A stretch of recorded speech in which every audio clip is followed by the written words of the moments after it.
Number 155, Clarence Earl Gideon Petitioner versus H.G. Cochran. We'll hear argument first this morning in number 86-1278, Hustler Magazine and Larry C. Flint versus Jerry Falwell. The issue before the court is the admission in evidence of the defendant's confession. The standard of review is de novo, by which I mean it respects the jury's findings of historical fact. Goldberg's gone. I'm sorry about that, Ruth.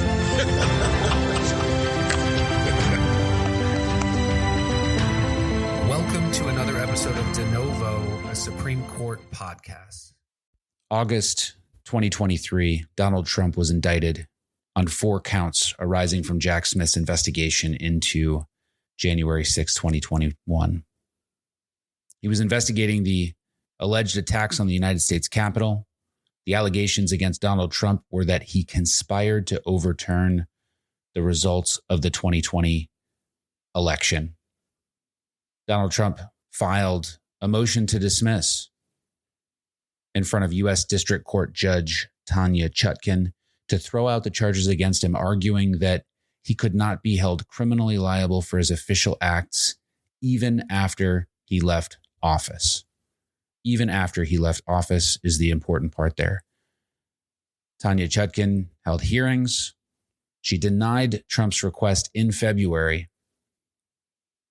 And the U.S. Court of Appeals for the District of Columbia held a hearing, issued a decision, and upheld that ruling from Judge Chutkan. Presidents are not immune from their official acts and can be prosecuted for them after they leave office. Trump filed his briefs in the Supreme Court, and the Supreme Court granted certiorari on the issue. The Trump trial, which was originally scheduled for March 4th, is now held in abeyance pending a decision from the United States Supreme Court. That decision likely to come down in July. And just yesterday, April 25th, 2024, the Supreme Court heard oral arguments in United States versus Trump. The magnitude cannot be understated. We have a former president and frontrunner for his party's nomination. We have a Supreme Court. We have an indictment. We have a special counsel. We have a potential trial date of that frontrunner for actions that were taken during the former presidency. Obviously, Trump had already been voted out at that point in time, but he was still the president on that day. John Sauer, representing Donald Trump, opened up oral arguments and told the justices that he's standing on 200 years of precedent of presidents not being prosecuted for their official acts. And he also gave 2 very important hypotheticals. Number 1, can George Bush be prosecuted for the WMD representations that were made? Number 2, can Barack Obama be prosecuted for the execution of a United States citizen through a drone strike? Those hypotheticals are very important here because they represent 2 scenarios where, if there was a politically motivated prosecution, there could be an argument that those 2 presidents violated the law, misrepresentation to the American people and others in order to cause a war by President Bush. Now, mind you, I'm not saying I agree that those were misrepresentations. I think that's a very difficult question to answer, especially within the confines of this podcast, but let's just go into the hypothetical. And number 2, can Barack Obama be prosecuted for a drone strike that killed a United States citizen and deprived that citizen of due process, which is another way of saying, are citizens that are enemy combatants permitted to have due process before they're killed? Those hypotheticals are extremely important because if the Supreme Court were to vote that a president is not immune from their official acts taken in office, given that one side has elected to prosecute Donald Trump for his official acts, securing a Supreme Court decision that presidents are not immune. The other side will certainly attack in a similar manner, criminally charging the next president for whatever they can find. And presidents have to make so many difficult calls every single day, and certainly so many during the course of their term, that when we open the floodgates of criminal prosecution, we are going to end up with a country in turmoil. We are going to end up with a split in the separation of powers that is going to cause litigation, criminal charges, indictment, political questions being heard before the court. And that's something that at least the conservative justices are trying to stay away from as much as possible. Michael Dreeben, a lawyer from Jack Smith's office, argued the case for the United States. And this was not the Solicitor General's office like we would typically hear from. And the reason for that is we obviously have special counsel. The Solicitor General would be part of the Department of Justice and too connected to the case in order to appear for oral argument in this type of situation. Dreeben emphasized that the Supreme Court has never recognized absolute criminal immunity for any public official.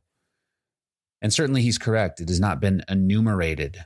But like Sauer says, we have 200 years of precedent that we're standing on, which speaks for the proposition that we historically do not indict former presidents.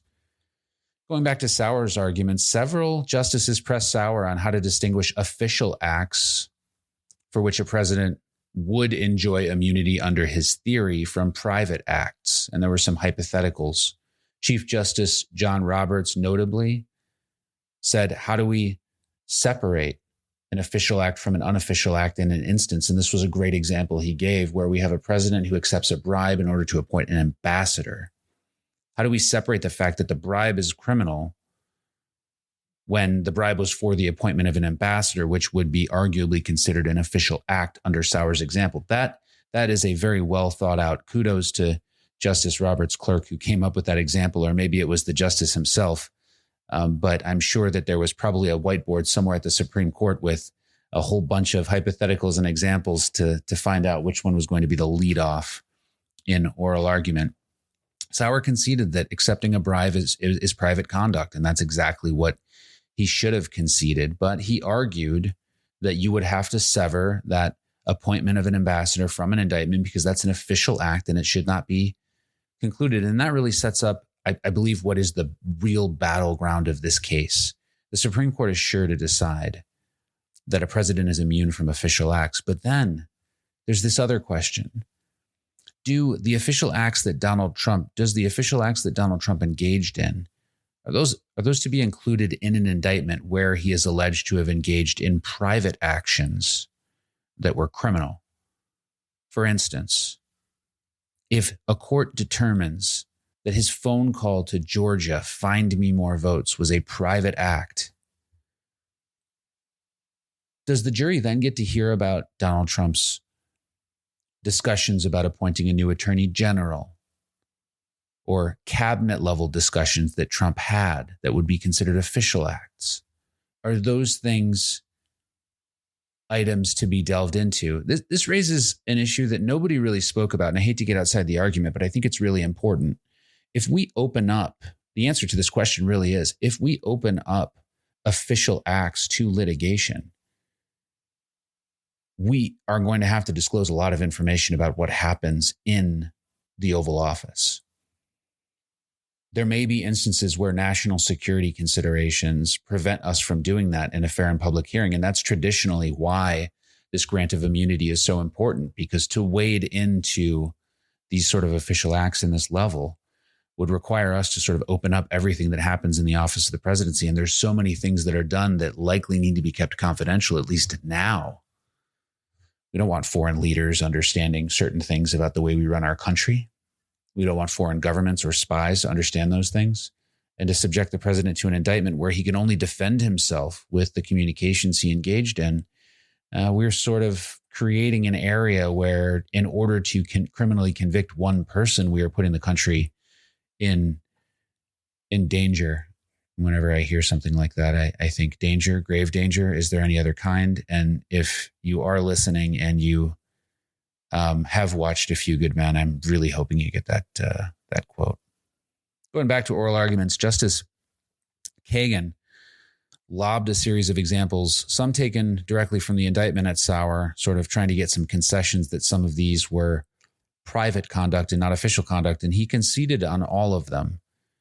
But I think he concedes because he believes that even if some of those things are considered private acts, they're really not going to be that harmful to his overall case, because when you sever the official acts from the indictment, you really don't have much left. There are some things that Sauer certainly believed would be considered official acts that are included in the indictment. Calling the chair of the Republican Party would be an official act. And then there was this military coup hypothetical that I believe was launched by Justice Kagan. She asked whether a president ordering the military to stage a coup so that the president can remain in office is an official act. And Sauer didn't concede on that. He said it sounds really bad, but he wouldn't concede on that. And I think here's why. A coup is the label that we give to an attempted overthrow where we believe it's wrongful. But if somebody were to engage in rampant election interference, attempt to sway the outcome of the election, and there was a contested issue in an election, perhaps a president's attempt to stay in power may not be considered a coup, but rather the rightful act of a president who believes that the election was false or invalid. I think we have a justice system to figure that out. We go to the Supreme Court with these sorts of election issues. But let's take this case one further. Perhaps we have a president who decides to pack the court, which arguably, and I think Biden is looking into this, he believes he could do. So just before the election case gets to the Supreme Court, we see a president appoint 9 more justices to the Supreme Court, all justices for that person. And then we see the Supreme Court decision effectively mail the election over to the person who may have some illegitimacy surrounding them. In that instance, would it be a coup? Maybe not. These are not easy questions to answer. They're heavily fact-based. And this is why we typically don't handle these types of issues in criminal courts. We restore justice and order in our country, and we move forward. Justice Gorsuch didn't ask a ton of questions, which I expected him to do during this, but he did observe that with the concession that the former president could be prosecuted for his private conduct, that there was some common ground. He indicated the D.C. Circuit expressed some views about how to separate private and official conduct, including how to have a future proceeding in order to do so. I believe Sauer and perhaps even the government would agree that if the court determines that a president is immune for an official act, then the case can be sent back to the lower court in order to determine what is an official act. And I think that's exactly where this case is going to go. But like I indicated earlier, it's going to be very difficult to separate the private acts from the individual acts. And I'm sure Donald Trump does not want Judge Chutkan to have to figure that out. A lot of people asking, and I was asked on News Nation this morning, are we going to have a trial before the election? Here's the timeline. The Supreme Court is going to issue its decision likely by July, perhaps June. But this is a late argument. It's going to be a difficult decision to get together. It's going to take hopefully some consensus building, or perhaps it'll be a divided decision. But regardless, it's going to take some time to put out. Even if this just comes out in July, we may not have Judge Chutkan determining exactly what she's going to do. I think people would be suspicious if she figured that out in a couple of weeks. I think it'll take at least a month for her to really hear argument on what is an official act, have briefing on that, and move forward. Then we've got the likely appeal which I think would be granted, of the official acts determination by Judge Chutkan, which could make it all the way again to the Supreme Court for another decision. Regardless, we are not having Jack Smith's January 6th trial before the election. Which way is the court going to turn? I think it's pretty obvious. The DC Circuit overstepped in saying there is no immunity for official acts. I think that is very dangerous territory. It seems like all of the conservative justices are absolutely in favor of a grant of some immunity.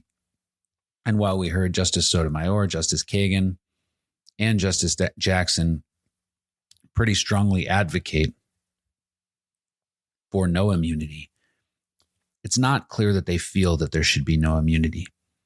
And it's not clear that they really feel that a president moving forward should be subject to charges for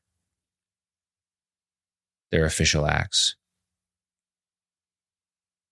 Justice Jackson specifically said, without threat of criminal liability, future presidents will be emboldened to commit crimes. I think Sauer rightly argued that he's standing on 200 years of precedent where that hasn't been the case and presidents haven't been subjected to criminal liability.